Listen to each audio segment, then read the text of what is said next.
మనలోని రోగనిరోధక శక్తిని పెంచడం కోసం మంచిగా ఉసిరికాయ రసాన్ని ఏ విధంగా తయారు చేయాలో చూద్దాం. ఒక మిక్సీ జార్లోకి చిన్న అల్లం ముక్క, గుప్పుడు ఉసిరికాయలు, ఒక పచ్చిమిర్చి, తగినంత సాల్ట్ని యాడ్ చేసుకుని మెత్తగా మిక్సీ పట్టుకోండి. వాటర్ యాడ్ చేసుకోవాలి.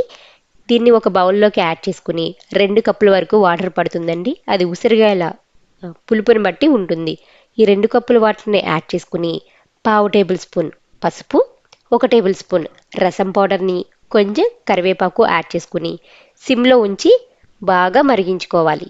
ఈ విధంగా మరిగిన రసానికి తాలింపు వేసుకుంటే ఎంతో టేస్టీగా ఉండే ఉసిరికాయ రసం రెడీ అయిపోయినట్లే.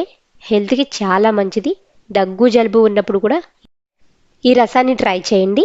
చాలా ఉపయోగంగా ఉంటుంది. పిల్లలకు కూడా రెగ్యులర్గా ఈ రసాన్ని ఇవ్వడం వల్ల వాళ్ళకి దగ్గు జలుబు తక్కువగా వస్తాయి. ఇమ్యూనిటీ అనేది బాగా బూస్ట్ చేయండి. మీకు ఎలా వచ్చిందో నాకు కామెంట్ బాక్స్లో కామెంట్